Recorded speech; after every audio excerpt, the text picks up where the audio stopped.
Assalamualaikum warahmatullahi wabarakatuh. Alhamdulillahi rabbil alamin. Wassalatu wassalamu ala ashrafil anbiya'i wal mursalin Sayyidina wa maulana Muhammadin wa ala alihi wa sahbihi wa man tabi'ahu ila yaumiddin.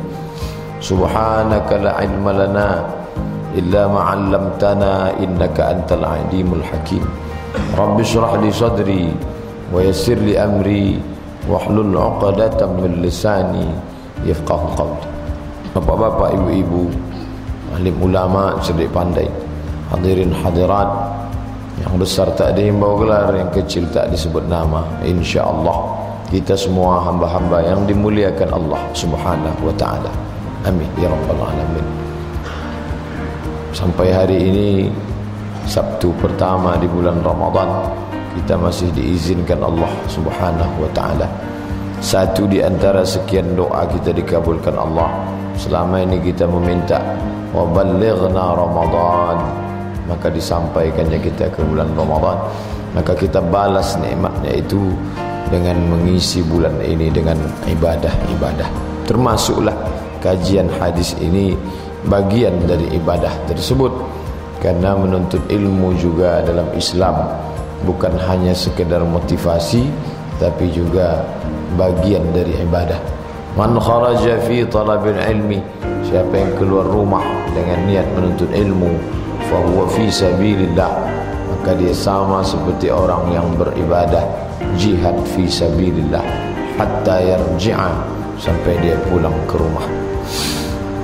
Adapun hadis yang akan kita kaji pada subuh ini disebutkan dalam kitab Sahih Muslim, diriwayatkan dari sahabat Nabi yang mulia Anas ibnu Malik radhiyallahu anhu. Qala Rasulullah sallallahu alaihi wasallam, Rasulullah bersabda, huffatil jannatu bil makarih wa huffatin nar bis syahawat. Kata Imam An-Nawawi rahimahullah dalam kitab Al-Minhaj Syarah Sahih Muslim Ibn Al-Hajjaj, ini termasuk bagian dari jawami'ul kalim. Nabi pernah mengatakan, utitu jawami'ul kalim, aku diberi, ada satu istilah namanya jawami'ul kalim. Kalimatnya pendek tapi maknanya luas. Itu salah satu mukjizat Nabi Muhammad sallallahu alaihi wasallam. Kalimatnya singkat, padat, bermakna. Sebaliknya pula ada orang yang bicara panjang lebar tak dapat ditangkap entah apa maknanya. Nabi sallallahu alaihi wasallam punya keutamaan jawami' al-kalim. Maka hadis ini termasuk jawami'ul kalim, kata Imam An-Nawawi rahimahullah. Ada dua bagian. Yang pertama kata Nabi, huffatil jannatu bil makarih. Kalaulah diumpamakan surga itu di tengah, maka dia berada dikelilingi oleh tembok. Siapa yang dapat menembus tembok itu, maka sampailah dia ke surga. Masjid Al-Falah Darul Muttaqin dikelilingi oleh pagar. Siapa yang mampu melewati pagar rintangan itu, sampailah dia ke dalam masjid. Huffat, dikelilingi. Dalam riwayat lain disebut hujibat, diambil dari kata hijab. Hijab itu artinya dinding. Maka siapa yang mampu menembus hijab, hijab tirai antara saya, bapak dan ibu, ada hijab di tengah. Hijab ini menutupi, maka surga itu pun diberi hijab tertutup. Hijabnya itu kata Nabi, hujibatil jannatu bil makarih. Yang menjadi dinding antara kita dengan surga itu adalah al-makarih, diambil dari kata makrah, sesuatu yang dibenci, yang tidak disenangi, yang tidak disukai oleh manusia. Siapa yang mampu melawan perkara hal yang tidak disukai itu, maka sampailah dia ke dalam surga Jannatun Na'im. Diawali dari subuh ini, kita berada di antara dua pilihan. yang disukai oleh diri, yang tidak disukai, yang disenangi oleh manusia, yang tidak disenangi. Surga itu di dindingnya adalah al-makarih, perkara-perkara yang tidak disenangi. Siapa yang sanggup melawan itu sampai dia ke surga. Siapa yang tak sanggup melawan itu, maka dia hanya sampai di dinding, tak dapat menembusnya. Al-makarih, hal yang tidak menyenangkan. Jam 2, jam 3 bapak ibu sudah berada di antara dua pilihan, tarik selimut atau lawan. Menarik selimut, perkara yang menyenangkan. Bangkit dari tempat tidur, al-makarih, tidak menyenangkan. Mau surga, al-makarih, lawan yang tak menyenangkan ini. Perjuangan pertama, bangkit dari tempat tidur. Tapi sesungguhnya sebelum itu ada perjuangan yang lebih berat. Apa itu? Membukakan kelopak mata. Banyak juga yang sudah terbuka, bangkit balik. Seorang suami mestinya dalam hadis disebut yurashi, yasubbu, memercikkan air ke wajah istrinya untuk membangunkan solat. Bangun solat tahajud ni malam Ramadan, bangun. Tapi belakangan ini terbalik, istri itu pula yang membawakan air cuci tangan. Abang sahur apa tidak ni? Oleh sebab itu maka melawan hal-hal yang tidak menyenangkan. Perjuangan pertama membuka mata, perjuangan kedua duduk bangkit, perjuangan ketiga bangun dari tempat tidur, melawan air yang sejuk dingin sampai akhirnya tegak tahajud. Berada lagi antara dua pilihan, baca ayat Ar-Rahman, baca ayat Amma Yatasa'alun, atau kul-kul aja. Selalu kita dihadapkan pada perkara yang menyenangkan hati atau al-makarih. Masih lumayan saya mau solat, kawan saya itu tak solat lagi sama sekali.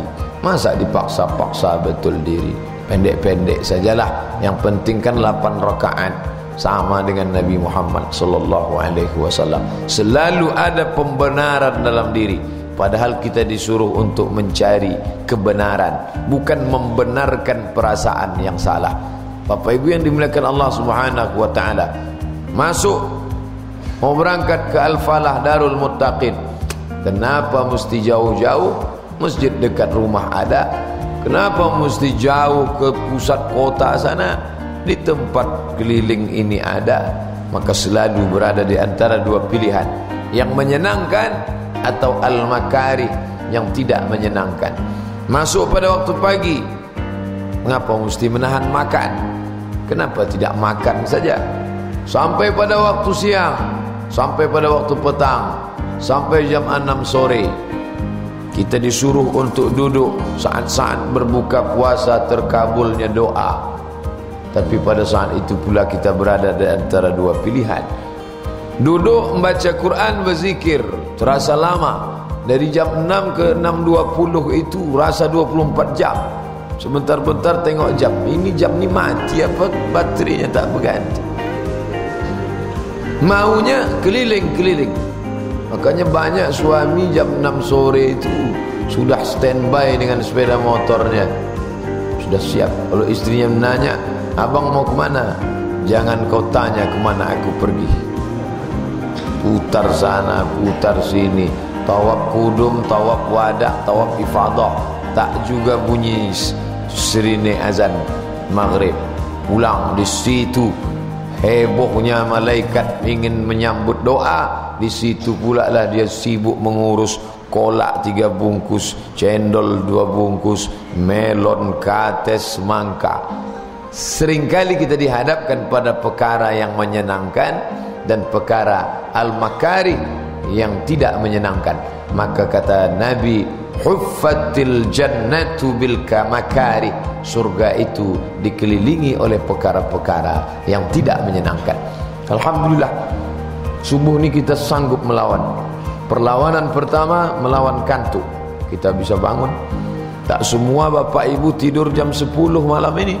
Banyak juga yang tidurnya sampai jam 1 karena lembur, karena tugas banyak harus diselesaikan pekan ini, tapi sanggup dia bangun jam 2, bangun dia jam 3, ataupun paling lambat bangun dia jam 4. Banyak juga yang badannya penat, lelah, usia sudah tua, badan dimakan umur, sakit-sakitan, tetap dia tegak tahajud. Padahal Islam membolehkan solat sunat duduk, dia tidak, dia lawan.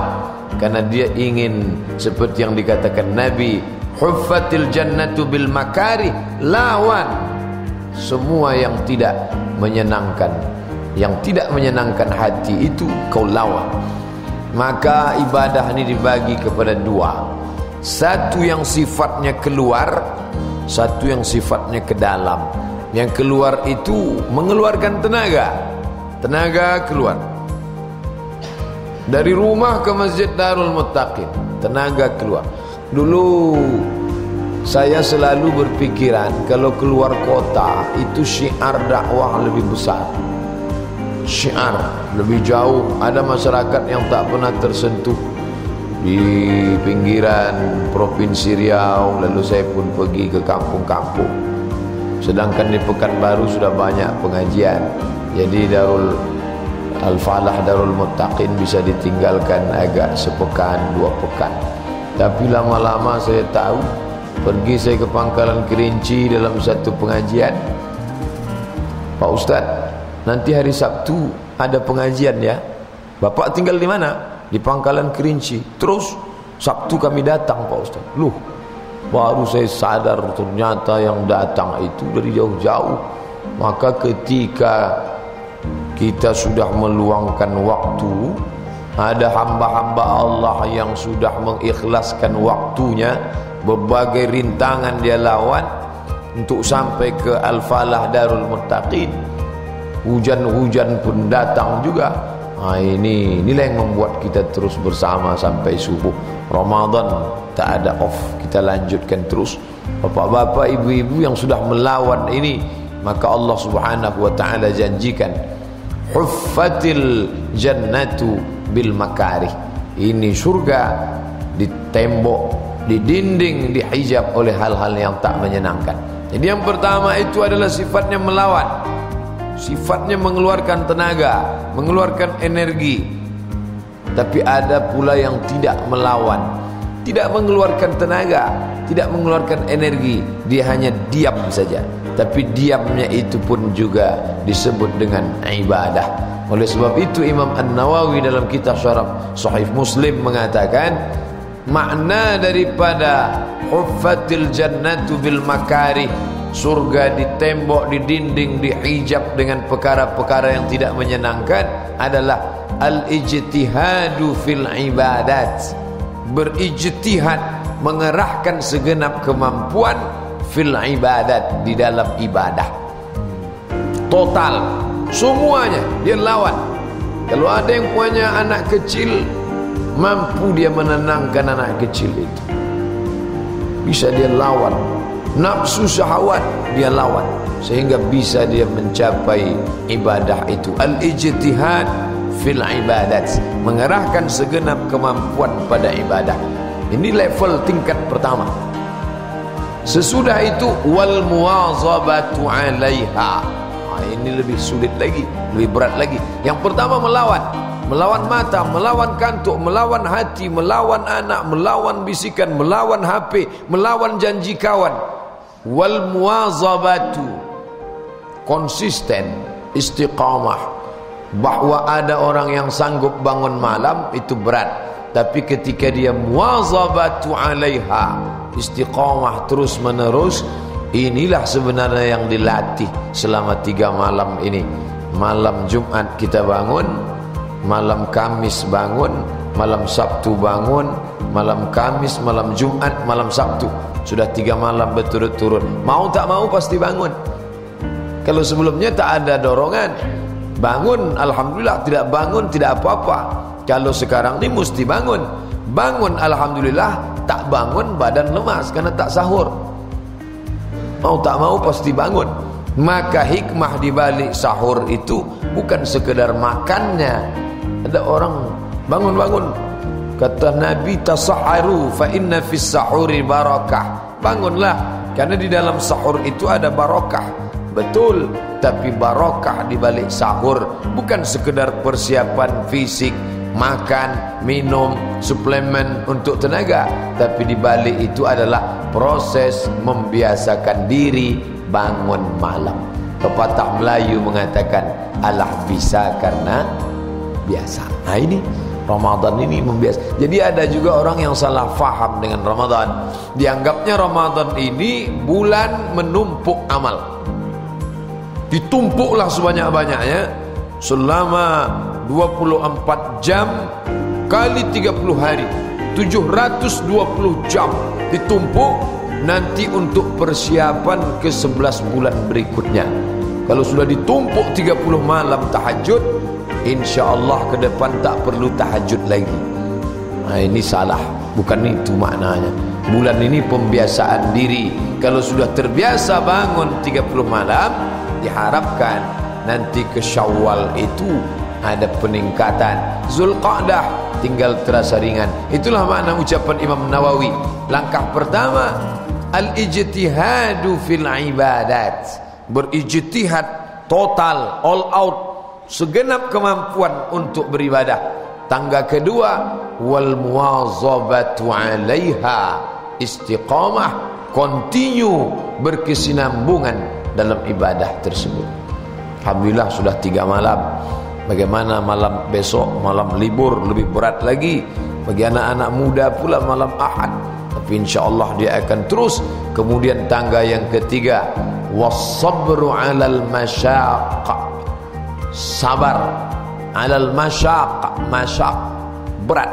Dia berat tapi dia tetap sabar. Nah, disinilah Imam Nawawi ingin mengajarkan pada kita bahwa sabar itu sesungguhnya bukan sabar ketika barang hilang, sabar ketika sakit datang, sabar ketika menerima kematian. Itu sabar level bawah. Sabar yang tinggi itu adalah was-sabru 'alal masyaqq, merasa memiliki, diberikan kesabaran untuk melawan yang berat-berat.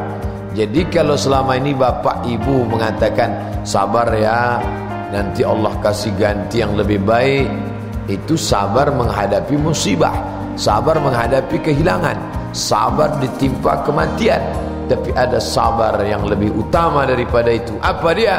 Was-sabru 'alal masyaqq, sabar menghadapi beratnya ibadah. Kalau ada anak muda yang rajin bangun malam, itu anak muda yang sabar. Sabar. Kalau ada orang tua yang tetap istiqamah dalam ibadah, itu orang tua yang sabar. Kalau ada perempuan yang tetap ikut majlis ilmu, itu perempuan yang sabar. Tapi selama ini kita tidak mengatakan dia sabar, kita mengatakan dia rajin, kita mengatakan dia tekun. Bahkan di sebagian tempat orang tidak mengatakan dia sabar, orang tidak menyebut dia rajin, tapi orang mengatakan dia orangnya sok alim, sok mau masuk surga. Ini ejekan, maka jangan pedulikan. Kalau ada nanti orang ngejek, ini banyak anak-anak muda datang subuh ini, tak tahan telinganya diejek. Saya diejeknya sok alim Pak Ustaz, sok penghuni surga. Bagaimana saya menjawabnya? Pakai aja pepatah kita, anjing menggonggong kafilah berlalu. Kalau dibilangnya, kamu bilang saya anjing, enggak, saya cuma bacakan pepatah aja kok. Wa in tuti aktsara man fil ardi, kalau kau ikut cakap orang banyak, yudilluka an sabilillah, mereka akan menyesatkanmu dari jalan Allah. Jangan ikut cakap orang. Sekarang banyak anak-anak muda, orang tua pun juga tak punya tiang pancang. Tak ada aturan yang bisa dia pegang. Akhirnya dia bingung sendiri. Pemain sepak bola kalau dia tak tahu aturan statuta yang dibuat oleh FIFA, dia bingung sendiri. Ini offside apa tidak ya? Ini gol apa belum ya? Ini hand apa tidak? Tapi kalau dia tahu aturan, wasit pun bisa dia lawan. Kenapa? Karena dia tahu aturan. Aturan dalam Islam itu mana? taraktu fikum amraini, ku tinggalkan pada kamu dua statuta, dalam tanda kutip, dua aturan baku dari Allah, bukan hasil pikiran manusia. In tamassaktum bihima, kalau kamu pegang yang dua ini, lan tadillu abadan, kamu tak akan sesat selamanya. Kitab Allah Al-Quran wa sunnati, dan sunnah Rasulullah. Tak paham Al-Quran, tak paham sunnah. Al-ulama warasatul anbiya, ulama pewaris para nabi. Saya Abdul Samad merasa tak faham membaca Sahih Muslim yang disusun oleh Imam Muslim Ibnul Hajjaj Al-Qushairi An-Naisaburi yang meninggal tahun 261 Hijrah. Maka datang ulama setelah dia bernama Imam An-Nawawi pada abad ke-7. Dia menjelaskan hadis itu dalam satu kitab khusus berjudul Al-Minhaj Syarah Sahih Muslim Ibnul Hajjaj. Maka kita bahas pada subuh kali ini. Maka tak faham hadis, tanya kepada para ulama. Fas'alu ahla zikri, tanya orang yang tahu. In kuntum la ta'lamun, kalau kamu tidak punya pengetahuan tentang itu. Kalau merasa diri tahu lalu bicara yang kita sebenarnya tak punya pengetahuan, ingat, la taqfu ma laysa laka bihi ilmun, jangan kau bicara pada sesuatu yang kau tidak punya pengetahuan tentang itu. Inna sam'a, karena sesungguhnya pendengaran, wal basar, penglihatan, wal fuad, hati. Jangankan apa yang kau ucapkan di lidahmu, jangankan kata yang keluar dari mulutmu, apa yang terlintas dalam hatimu pun, kullu ulaika kana anhu mas'ula, semua akan disoal, semua akan ditanya, semua akan diminta pertanggungjawaban di hadapan Allah Subhanahu wa taala. Bapak Ibu yang dimuliakan Allah Subhanahu wa taala, ini yang pertama, aspek sisi daripada melaksanakan ibadah ni yang sifatnya melawan. Melawan kantuk, melawan selimut, melawan cakap orang, melawan kata-kata. Tapi ada yang sifatnya dia tidak ada action, tak ada perbuatan. Kalau solat ada tegak, ada takbiratul ihram, ada membaca ayat. Ini sifatnya mengeluarkan energi. Kalau membaca Al-Quran mungkin dia duduk tapi suaranya keluar. Bahkan mungkin dia bisa berkeringat, air liurnya. Kalau dia melaksanakan umrah lebih pelik lagi, lebih sulit lagi. Keluar duit ongkos, sabar meninggalkan anak istri, pergi ke negeri yang jauh 8.000 km, tawaf, sa'i. Tapi ada ibadah yang tidak mengeluarkan energi, dia hanya menahan. Ini yang disebut dengan ibadah sabar. Sabar. Bulan Ramadan itu disebut dengan Syahrus Sabri, bulan sabar. Bulan yang tidak mengeluarkan apa-apa, dia hanya diam. Tapi diamnya itu ibadah.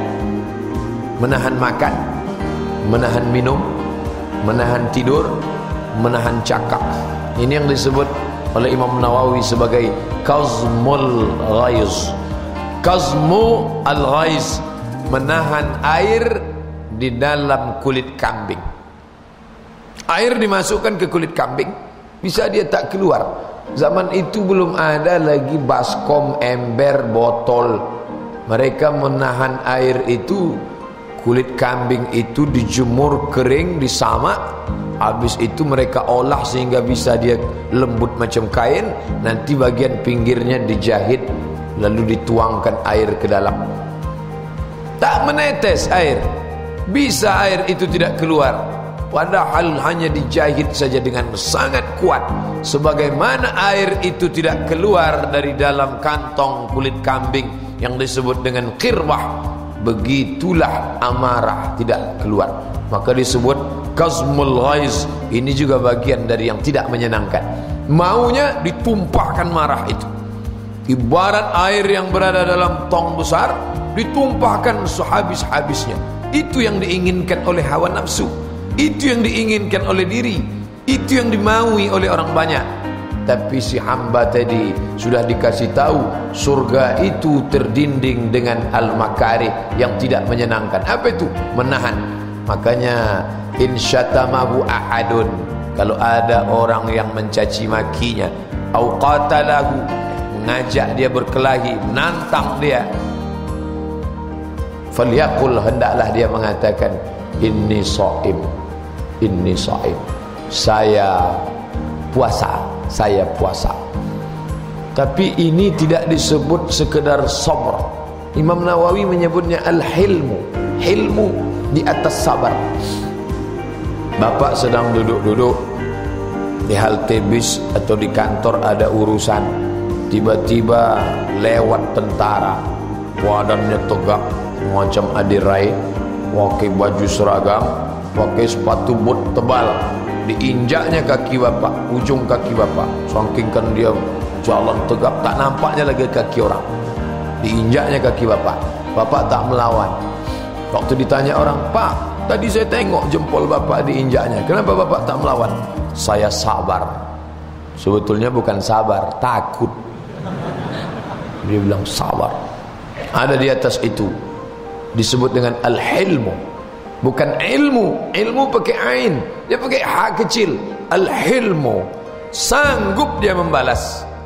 Tidak. Pada kesempatan lain, dia direktur utama, orang hebat, terhormat. Tiba-tiba datang pegawai kecil yang kecicilan tak tentu arah, menginjak sepatunya yang berkilat. Kilat sepatu. Tiba-tiba datang orang tadi menginjak. "Maaf ya Pak, sebetulnya dia bisa menghardi, dia bisa mengamuk, dia bisa menempeleng." Tapi dia balas dengan senyum, "Enggak apa-apa. Sekali ini enggak apa-apa, tapi kalau kau ulangi lagi, awas." Pada saat sanggup untuk membalas, tapi dia tidak balas, ini yang berat ini. Makanya Allah itu sifatnya disebut Al-Halim. Halim, Allah itu disebut Halim. Kenapa? Dia sanggup untuk membalas, tapi dia tak balas. Sulitkah bagi Allah untuk mematikan pemerkosa anak kecil lalu dibunuhnya? Tak ada yang sulit bagi Allah. Allah tinggal katakan, innama amruhu iza arada syai'an ayyakula lahu kun fayakun. Sanggupkah Allah Ta'ala menaikkan bagian dalam bumi ini ke atas, bagian atas turun ke bawah, seperti yang terjadi pada negeri Sadum? Bisa. Kenapa itu tak dia lakukan? Karena dia halim, karena dia tidak membalas, karena dia juga hakim. Halim karena dia hakim, ada hikmah yang tak dapat ditangkap oleh manusia. Maka di antara tantangan orang-orang ateis adalah, kalau Tuhan itu ada, kenapa tak dipindahkannya Gunung Galunggung itu ke kota? Kalau memang Tuhan itu ada, kenapa tak dibuatnya tsunami itu di Amerika saja? Banyak orang-orang soleh ditantang dengan itu. Jawabannya adalah, Allah itu halim karena dia hakim. Dia sanggup membalas, tapi dia tak mau balas. Kenapa? Karena dia hakim. Ada hikmah di balik keputusan Allah Subhanahu wa ta'ala. Ini bulan yang menahan segala yang tidak menyenangkan. Di antaranya adalah menahan amarah. Amarah ini Bapak Ibu, banyak orang sanggup sedekah, banyak orang sanggup puasa sunat, tapi kalau sudah disuruh menahan amarah, dia tak sanggup. Saya Pak Ustaz, kalau tak marah satu hari tak sedap makan, mesti marah-marah. Nabi itu marahnya sikit. Umat Nabi ini sekarang sikit-sikit marah. Kalau ditanya, "Bapak kenapa marah-marah dari tadi?" "Saya ini puasa, kamu tahu enggak? Saya kalau udah puasa nih bawaan saya marah-marah aja." Puasa itu mestinya dia menahan marah, tapi puasa versi dia tidak. Kalau saya puasa, maka orang di sekeliling saya mesti ngerti dengan saya. Istri saya, "Kamu jangan bingung nengok saya marah, karena kalau saya sudah puasa memang saya marah-marah." Anak saya juga gitu. Akhirnya satu rumah itu pun paham dengan dia. Kalau dia marah, pahamnya bapak itu memang gitu dia kalau sedang puasa. Ada tamu pun nanti datang, sebelum tamu itu tersinggung, "Kamu mau ke rumah saya?" "Ya." "Nanti kalau kau dengar suara pintu tak seperti sewajarnya, kau dengar suara gelas tak seperti sewajarnya, maklum aja ya, bapak kami kalau sedang puasa memang gitu bawaannya." Ini bukan cara beragama yang benar. Yang benar itu adalah kita menahan amarah. Makanya kata Imam An-Nawawi, kazmul ghaiz, didulukannya kazmul ghaiz, baru al-afu. Kazmul ghaiz ditahan, setelah itu baru al-afu, barulah dia bisa memberikan maaf. Bapak Ibu yang dimuliakan Allah SWT, di situ dimasukkan beliau juga as-sadaqah. Sedekah itu berat, sedekah itu tidak menyenangkan. Saya yang mencari, kata yang punya uang, pergi pagi pulang petang, peras keringat banting tulang. Kamu tak ada urusan dengan usaha saya ini. Kenapa ketika dapat saya mesti bagi ke kamu? Maka ini makarih. Hujibatil jannatu bil makarih. Surga itu dikelilingi dengan tembok yang tak menyenangkan. Di antara yang tak menyenangkan itu adalah mengeluarkan duit, memberikan pakaian, memberikan baju, memberikan beras. Ini sangat tidak menyenangkan. Banyak orang yang tak bisa melakukan ini, tapi dia bisa karena dia tahu ini dinding surga yang mesti saya tembus, yang mesti saya lawan. Jadi kalau selama ini bapak bersedekah, kenapa bapak sedekah? Kasihan Pak Ustaz, dia itu orang miskin, kalau tak saya kasih dia tak makan. Subsidi satu-satunya dari saya lah. Walaupun Basnas ada ngasih, Badan Amil Zakat Nasional, ini termasuk yang perlu juga diumumkan, undangan dari Badan Amil Zakat Nasional Kota Pekanbaru tanggal 20 Juni nanti sore jam 2 sampai jam 14. Masuk ke SMS saya jam 14 sampai azan maghrib, buka bersama di kediaman rumah wali kota. Adapun yang akan menyampaikan tausiah Al-Mukarram Dr. Haji Mustafa Umar LCMA. Maka harap diramaikan, datang bersama-sama menggelar tabligh akbar, bersilaturahim.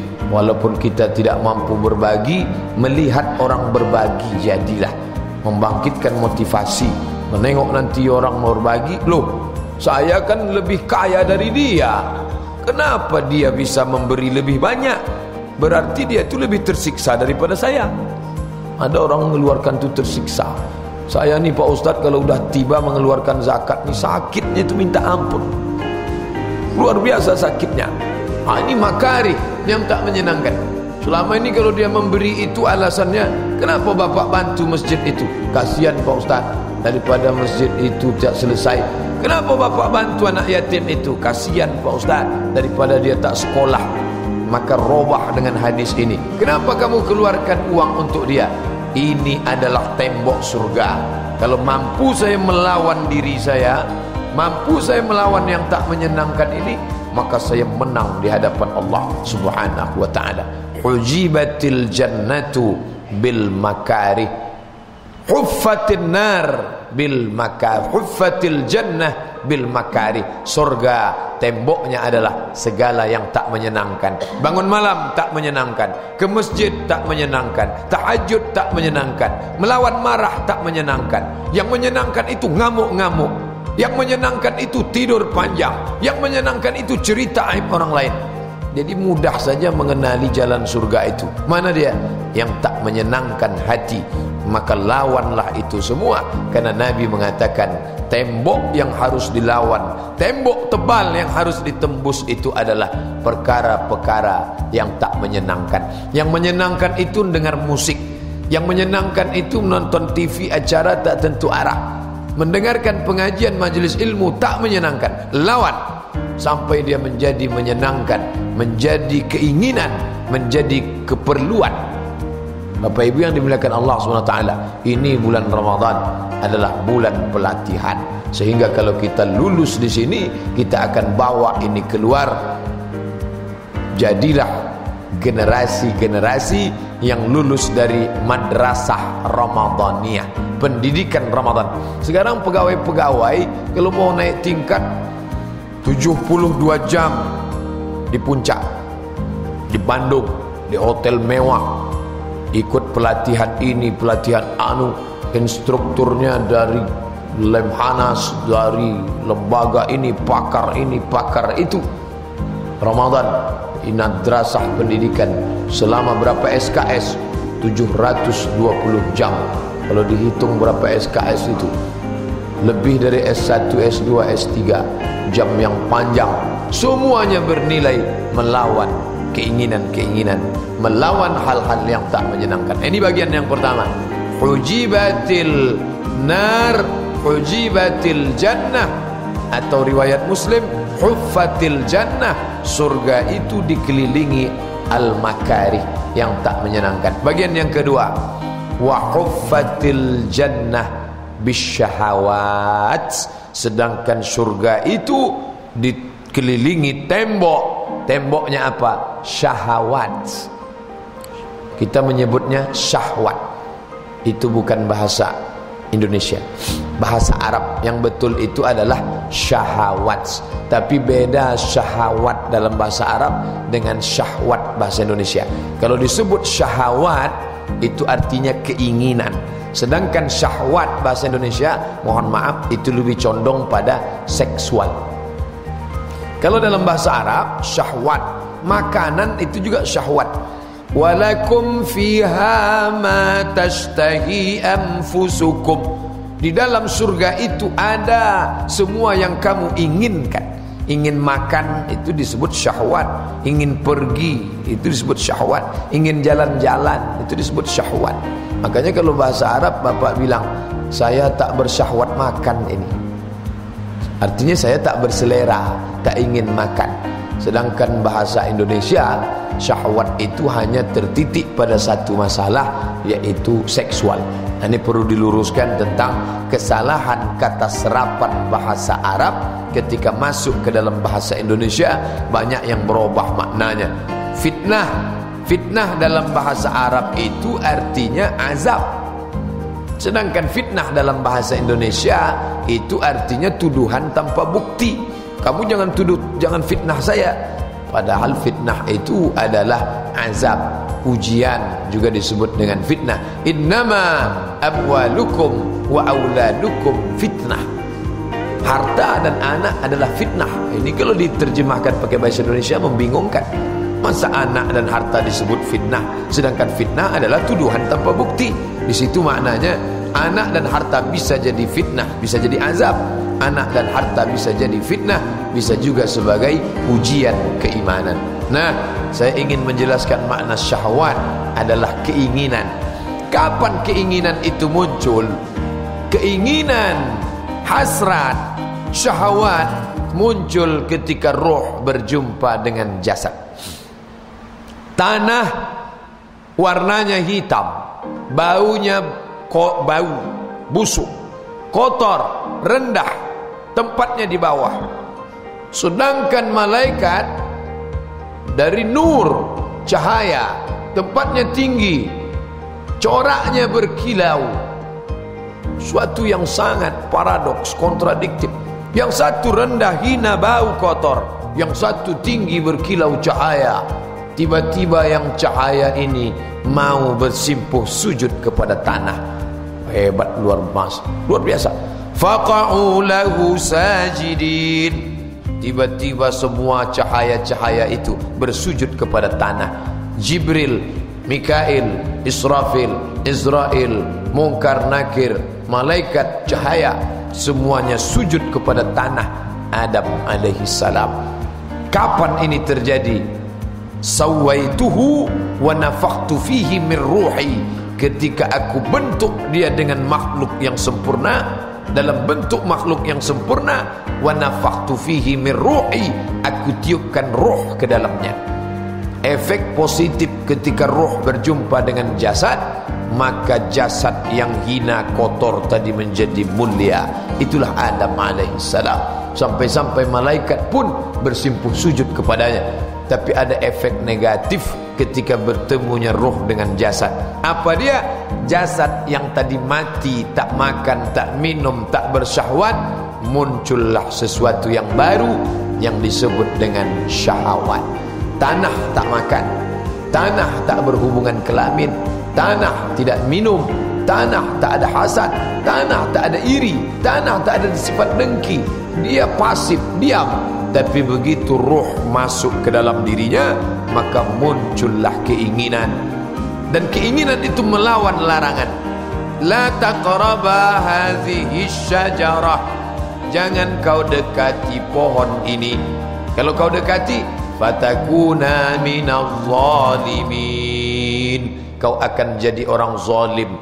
Tapi ternyata syahwat ketika roh berjumpa dengan jasad, muncul syahwat, keinginan-keinginan, ingin makan buah kuldi, terpesona dengan janji-janji iblis. Kalau kamu makan ini, kamu akan jadi orang yang kekal abadi di dalamnya. Akhirnya syahwat merusak yang sebelumnya baik, yang sebelumnya murni. Maka kita disuruh melawan ini. Makanya disebut dalam hadis, hujibatil jannah. Dalam riwayat Muslim, huffatil jannah. Sedangkan surga, neraka, huffatin nar, neraka itu dikelilingi oleh apa? Temboknya syahwat. Ketika kita perturutkan syahwat, maka masuklah kita ke dalam neraka. Ini surga, ini neraka. Dua-dua punya tembok. Tembok surga itu apa? Makarih, semua yang tak menyenangkan. Kalau sanggup kita lawan yang tak menyenangkan ini, masuk kita ke dalam surga. Sedangkan neraka ini temboknya apa? Syahwat. Ketika kita perturutkan syahwat, maka kita masuk ke dalam neraka. Na'udzubillah. Maka semua itu syahwat, syahwat, syahwat. Syahwat yang paling tinggi, zuyyina linnasi hubbus syahawat. Manusia itu memang dihiasi dengan syahwat, keinginan-keinginan. Apa dia yang paling tinggi? Minan nisa, perempuan. Terbukti sekarang syahwat perempuan, syahwat hasrat ingin kepada perempuan itulah yang dipermainkan ke mata pikiran manusia. Bapak tontonlah, ini libur nih, besok libur.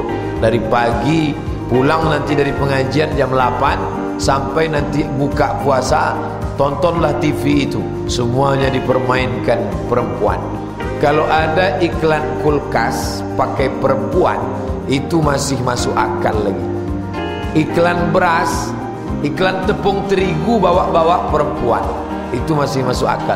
Tapi ketika iklan oli dengan busi ada perempuan, itu belum ketemu lagi titik temunya di mana. Mana hubungannya, korelasinya itu. Tapi orang marketing pemasaran sudah tahu. Kenapa? Karena dihafal ayat ini. Zuyyina linnasi hubbus syahawat minan nisa. Dia tahu kalau dipakai nisa di situ, maka semuanya akan menarik. Coba dia buat yang mengiklankan itu Al-Baqarah, sapi betina, tak menarik. Maka dipakainya An-Nisa. Semuanya dipakai An-Nisa, eksploitasi perempuan.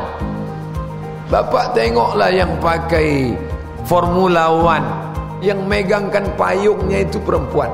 Padahal kalau laki-laki megangkan payung itu, kira-kira apa tak jadi balap itu? Jadi juga. Kenapa mesti perempuan? Dan perempuannya pakai minim lagi. Memangnya kalau laki-laki pakai jaket tebal siang-siang, mestinya kan yang lebih layak itu laki-laki. Tapi kenapa perempuan? Ini mereka tahu, panitia-panitianya itu tahu. Minan nisa, perempuan.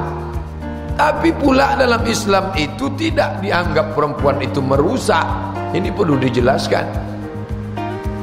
Menghadapi perempuan ini manusia terbagi dua. Kelompok ekstrim kanan menganggap perempuan itu najis, kotor.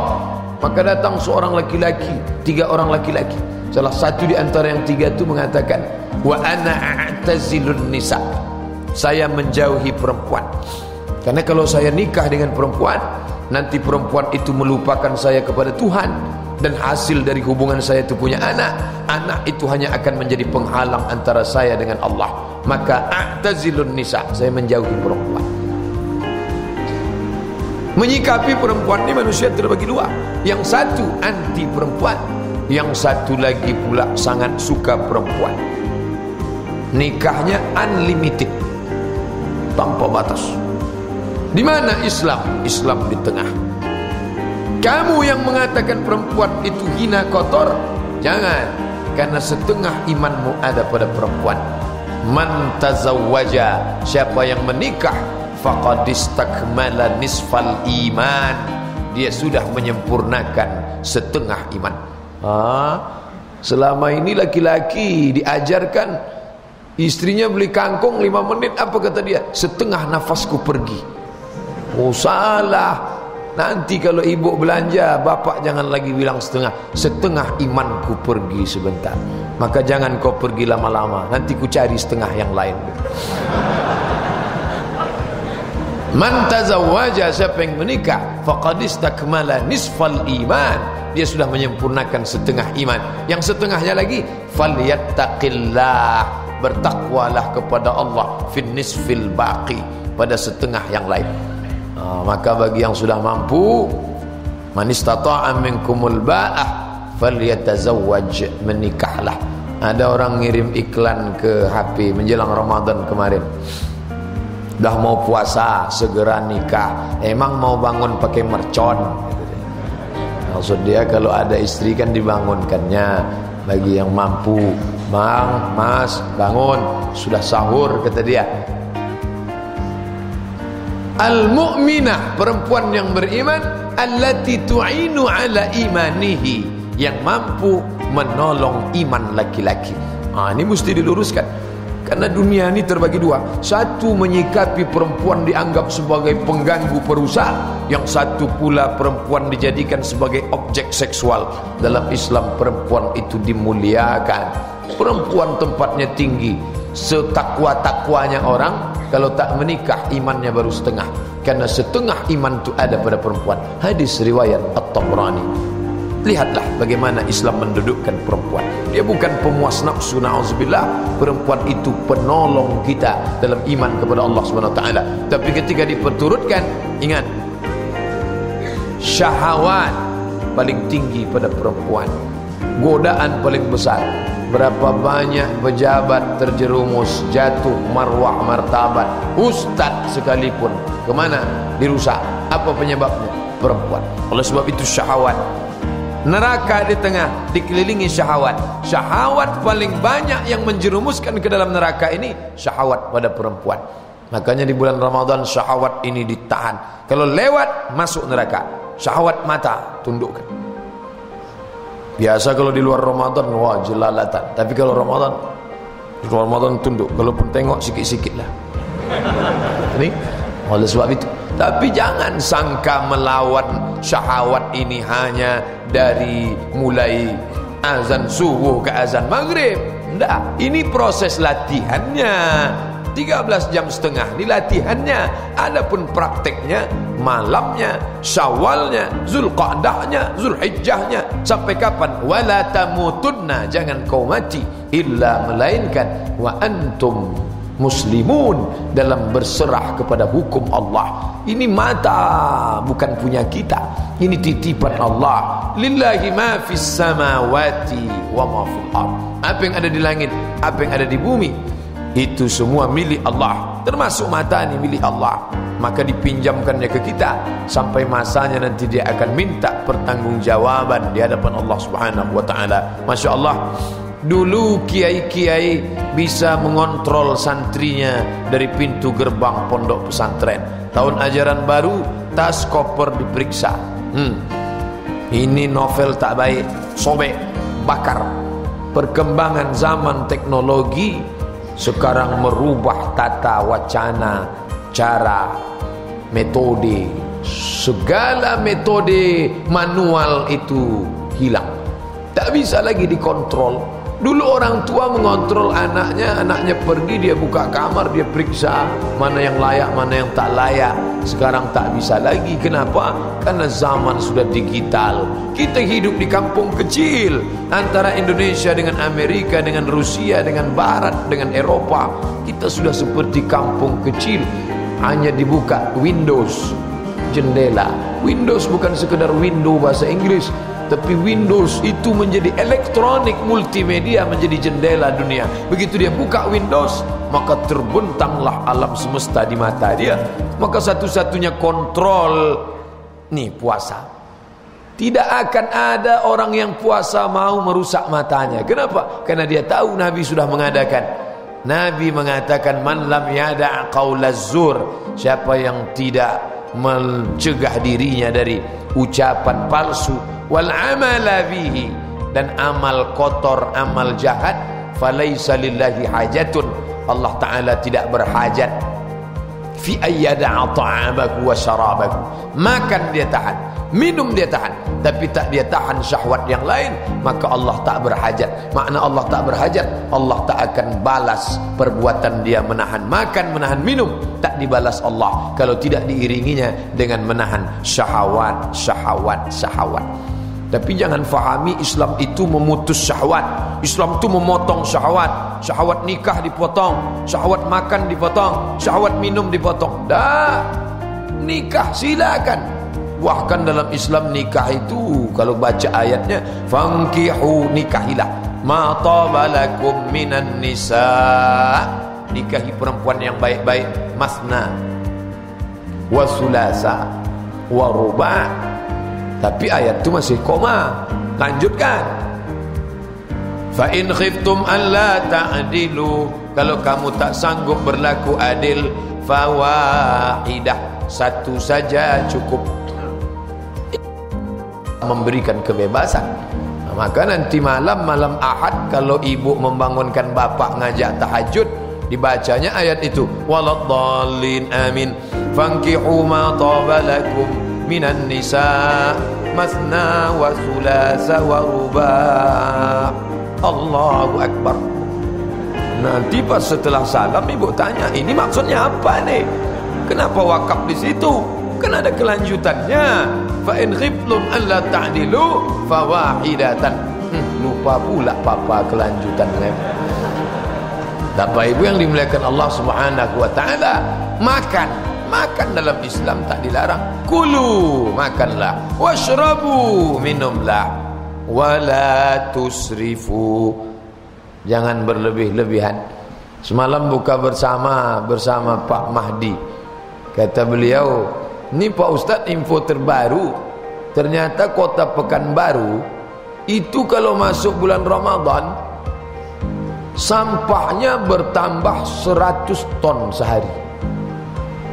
Penduduk Pekanbaru 1.200.000, sampahnya nambah 100 ton. Kok bisa sampah bertambah? Karena konsumsi makanan bertambah.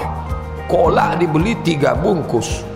Dulu kolak 1, kolak pisang. Sekarang pisang terbagi 3 lagi. Pisang kepok, pisang raja, pisang tanduk. Kolak ubi dulu 1, sekarang ubi terbagi 2. Ubi menjalar dan ubi yang tak menjalar. Nasinya terbagi lagi. Nasi pakai santan namanya nasi uduk. Nasi kekurangan air, nasi goreng. Nasi kebanyakan air, bubur ayam. Ini yang dimakan cuma cicip-cicip saja, 1 suap, 1 suap, 1 suap. Sisanya sampah. Sampah inilah yang menumpuk sampai 100 ton satu hari. Artinya apa?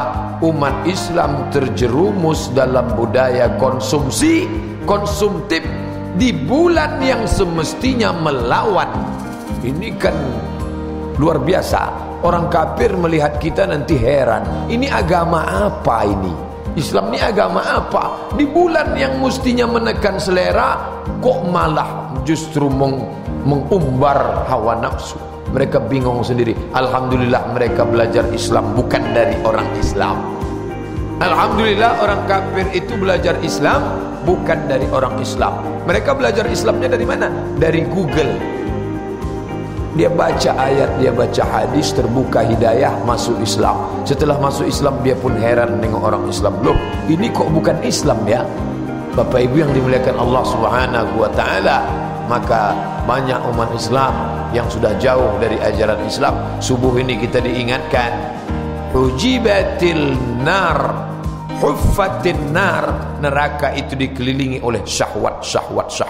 Maka Ramadan mendidik kita untuk mampu mengendalikan syahwat, tapi bukan membuang syahwat. Jadi syahwat itu bukan benda haram. Dia diberikan ke kita. Kalau kita salurkan ke tempat yang halal, kita dapat pahala. Datang seorang sahabat bertanya ke Nabi, wahai Rasulullah, ya, kalau ada seorang laki-laki meletakkan syahwatnya di tempat yang halal, apakah dia dapat pahala? Ya, diletakkannya syahwatnya di tempat yang halal, dia dapat pahala. Kok bisa dapat pahala? Itu syahwat kan memang insting, gharizah, memang kebutuhan. Kenapa kalau ditempatkannya di tempat yang halal dia dapat pahala? Padahal itu kan bukan sholat, bukan puasa, hanya menyalurkan syahwat di tempat yang halal. Nabi tak menjawab. Nabi ngajak dia berpikir, seandainya diletakkannya di tempat yang haram, dia dapat dosa enggak? Kata sahabat, ya, diletakkannya syahwatnya di tempat yang haram, dia dapat dosa. Begitu juga kalau diletakkannya di tempat yang haram, dia dapat dosa. Maka ketika diletakkannya di tempat yang halal, dia dapat pahala. Kenapa? Karena dia sudah mampu mengendalikan syahwat. Jadi salah benar dan salah total kalau ada orang mengatakan dia sudah melepaskan diri dari syahwat, tidak makan, yang dimakannya cuman nasi, terigu, air putih, ayam haram, daging haram. Ini bukan ajaran Islam. Mau makan daging, Islam mengajarkan makan daging. Akikah daging, walimah daging, kurban daging. Makan daging silakan, tapi jangan banyak-banyak. Washrabu, minumlah, minum manis, minumlah, minum yang asam campur, minumlah jeruk segala macam. Wala tusrifu, jangan berlebihan. Dibagi tiga, sepertiga untuk makan, sepertiga untuk air, sepertiga untuk nafas. Sekarang banyak tak ada tempat nafas lagi. Asal sudah masuk, tak ada tempat bernafas lagi. Maka ini aturan dalam Islam. Nah, ini dunia. Bapak pergi nih Sudirman lurus di ujung, di situ ada yang tak boleh makan, restoran vegetarian, restoran tak boleh masuk. Saya ke situ, kebetulan ada kawan dari Jakarta datang. Tak ada daging, daging tak boleh, tak boleh. Yang makan di situ pun orang yang tak menikah, karena dianggapnya perempuan itu najis. Perempuan inilah orang yang paling bodoh di dunia. Yang halal kok diharamkan. La tuharrimu, jangan kau haramkan ma ahallallahu lak, yang sudah dihalalkan Allah jangan kau haramkan, kecuali memang sakit. Itu memang darurat, apa boleh buat. Ada juga orang seperti itu, datang meja makan, rumah makan elit mewah, ada kepiting, gulai daging, rendang, sop, sate, udang. Oh, tapi yang dimakan malah rebus kentang tak pakai garam. Itu bukan dia mengharamkan syahwat, enggak. Itu memang sakit. Apa boleh buat, penyakit. Kita dijamu makan orang seperti ini, kita kasihan. Tapi apa boleh buat, ini sakit. Tapi dalam Islam selama sehat walafiat, kul, makanlah, washrab, minumlah, walbas, berpakaianlah, watasaddaq, bersedekah. Makanlah, minumlah, berpakaianlah, bersedekahlah. Min ghairi sarafin, jangan berlebih-lebihan. Wala makhilatin, jangan pula sombong. Makan untuk sombong, minum untuk sombong, berpakaian sombong. Makan kok sombong Pak Ustaz? Ada jenis orang makan itu untuk sombong. Jadi buka puasanya di mana? Itu Pak Ustaz, di tempat restoran yang sekali makan 2 juta itu. Makan untuk sombong. Walbas, berpakaian sombong. Baju koko 2 juta, padahal 100.000 dah cantik. 100.000 dah cantik. Koko Pak Ustaz cantik itu, semalam dipuji orang. Itu bunganya di mana Pak Ustaz? Oh, ini bunganya dibuat satu-satu nih, saya bilang. Saya kalau dipuji makin saya naik-naik kan. Ini dikasih orang, tak boleh sebut namanya, menjaga kode etik jurnalistik. Kalau dikasih orang, pakai. Al-hadiyatu la tuhda, hadiah tak boleh kasih ke orang lain. Kalau bapak kasih baju ke orang, lalu dia kasih ke orang lain, ditengoknya dipakai orang lain, sedih hatinya. Terpikir dalam pikirannya, berapa pula lah dijualnya baju yang ku kasih kemarin. Itu tak boleh. Makanya hadiah tak boleh kasih orang lain. Hadiah itu dipakai, tunjukkan supaya Allah Ta'ala membalas. Nah, berpakaian boleh. Bapak sudah tentukan budget. Baju koko saya nanti 2 juta, padahal 200.000 sudah bagus. Lalu pakai 200, yang 1,8 kasih ke guru MDA, ke anak MDA yang sudah tertunda nggak bayar uang sekolah, kasih ke fakir miskin, kasih ke anak yatim. Budgetnya tetap 2 juta, tapi yang dipakai 200.000, 1,8 berbagi kepada orang lain. Masa baju 2 juta, senggol sikit Ini udah diansuransikan, hati-hati. La ilaha illallah. Ada orang yang tak mau berpakaian. Ada. Seumur-umur hidup pakai pakaian ihram. Orang pakaian ihram cuma 2 hari. Tanggal 8, tanggal 9, 10 pagi tahallul. Dia enggak, seumur hidup tak berpakaian lain, ihram aja. Tak tahallul sampai mati. Ini dalam Islam tak benar. Nah, tahulah kita tujuan kita 2. Surga dikelilingi makari, hal yang tak menyenangkan. Maka kalau tak menyenangkan, lawan. Neraka dikelilingi oleh syahwat. Maka lawan syahwat supaya jangan masuk ke dalam. Tempat tak ada tempat lain. 2 ini saja. Alladzina amanu wa amilus salihati ulaika ashabul jannah. Walladzina kafaru wa kazzabu bi ayatina ulaika ashabun nar. Tak ada tempat lain. Hanya 2 saja. Maka tak bisa orang, saya ni Pak Ustaz memang jahat, saya ni jahat memang preman, tapi kaki saya sebelah di neraka, sebelah lagi di surga. Tak bisa. Masukkanlah dua-duanya ke dalam surga atau ke dalam neraka sekalian. Qulil haq min rabbik, katakan kebenaran itu datang dari Tuhan. Faman syaa falyu'min, siapa yang mau silakan beriman, ini tempatnya. Wa man syaa falyakfur, siapa yang mau silakan kafir, ini tempatnya. Kebenaran sudah jelas. La ikraha, tak ada paksaan. Bapak Ibu yang dimuliakan Allah, itu kaji kita pada subuh kali ini. Mudah-mudahan ada yang dapat kita jadikan pelajaran. Inti dari mengaji adalah berubah pada perilaku. Mudah-mudahan dengan mengaji ini perilaku kita berubah menjadi kesolehan sosial. Amin ya rabbal alamin. Terima kasih atas segala perhatian. Mohon maaf atas segala kesilapan. Wassalamualaikum warahmatullahi wabarakatuh.